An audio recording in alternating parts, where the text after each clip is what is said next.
সকলকে শুভেচ্ছা জানাচ্ছি। গত ক্লাসে আমরা কি শিখছিলাম? ধনতান্ত্রিক অর্থব্যবস্থা আর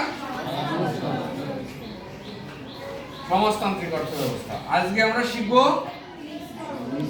মিশ্র অর্থব্যবস্থা। আমরা কি জানি, আমরা গতদিন কি শিখছিলাম যে অর্থব্যবস্থাকে, সারা বিশ্বের অর্থব্যবস্থাকে কয় ভাগে ভাগ করা যায়? 4 ভাগে। একটা হচ্ছে ধনতান্ত্রিক, একটা সমাজতান্ত্রিক, একটা মিশ্র আর একটা ইসলামিক। অলরেডি আমরা ধনতান্ত্রিক এবং সমাজতান্ত্রিক অর্থব্যবস্থার যে বৈশিষ্ট্য সেটা শিখছি। আজকে আমরা মিশ্র অর্থব্যবস্থার বৈশিষ্ট্য শিখব। তাহলে ধনতান্ত্রিক অর্থব্যবস্থা হচ্ছে ব্যক্তি মালিকানাধীন, আর মিশ্র সমাজতান্ত্রিক অর্থব্যবস্থা হচ্ছে রাষ্ট্রীয় মালিকানাধীন একটা অর্থব্যবস্থা।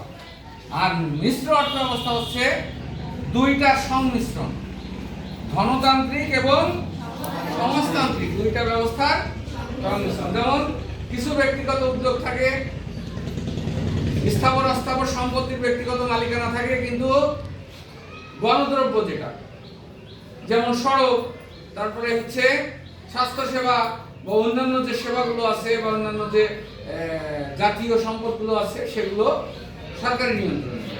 তাহলে এখন আমরা সরকারি মিশ্র অর্থব্যবস্থার বৈশিষ্ট্যগুলো জানবো। মিশ্র অর্থব্যবস্থার বৈশিষ্ট্য হচ্ছে 1 নম্বর বৈশিষ্ট্য, সম্পদের ব্যক্তিগত ও সরকারি মালিকানা। সরকারের সম্পদের ব্যক্তিগত সমবায় ও সরকারি মালিকানা। যেমন আমি প্রথমে যে কথাটা বললাম যে এক্ষেত্রে ব্যক্তি কি কি মালিকানা ভোগ করে, তার যে স্থাবর অস্থাবর সম্পত্তি আছে সেটা সে ভোগ, বিক্রি বা অন্যান্য কাজে নিয়োজিত করতে পারে। ঠিক আছে, এই কাজগুলো সে ব্যক্তিগত উদ্যোগে করতে পারে। আবার অপরদিকে তাহলে সরকার মালিক কিসে থাকে? যেমন গণদ্রব্য যেটা, যেমন আমার হচ্ছে মহাসড়ক, যেমন স্বাস্থ্যসেবা। ঠিক আছে, এই যে বিষয়গুলো আছে সেই বিষয়গুলো হচ্ছে সরকারি নিয়ন্ত্রণে থাকে। ঠিক আছে, এই বিষয়গুলো সরকারি নিয়ন্ত্রণে থাকে। সামনে 2 নম্বর বৈশিষ্ট্য কি? ব্যক্তিগত উদ্যোগ।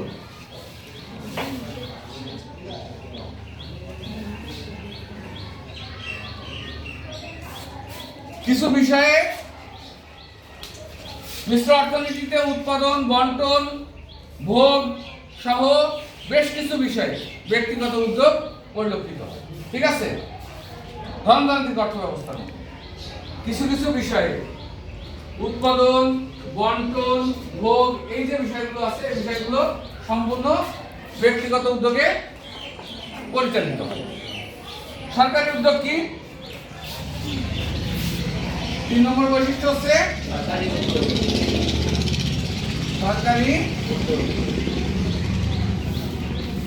এখানে ব্যক্তিগত উদ্যোগের পাশাপাশি সরকারি উদ্যোগও গ্রহণ করা হয়ে থাকে। সেক্ষেত্রে যেমন মৌলিক শিল্প, ভারী শিল্প যেটা আছে, ঠিক আছে, বা অন্যান্য যে বিষয়গুলো রাষ্ট্রীয় নিয়ন্ত্রণে থাকা জরুরি, সেগুলো রাষ্ট্র কর্তৃক নিয়ন্ত্রিত হয়। ঠিক আছে, এখানে 4 নম্বর বৈশিষ্ট্য কি? মুনাফা অর্জন। তাহলে এখানে যেহেতু দুইটা সংমিশ্রণ, ঠিক আছে, এখানে বেসরকারি খাত পরিচালিত হয় মুনাফা অর্জনের জন্য, আর সরকারি খাতটা পরিচালিত হয় কিসের জন্য? জনকল্যাণের জন্য। ঠিক আছে, 5 নম্বর বৈশিষ্ট্যটা কি? ভোক্তার স্বাধীনতা।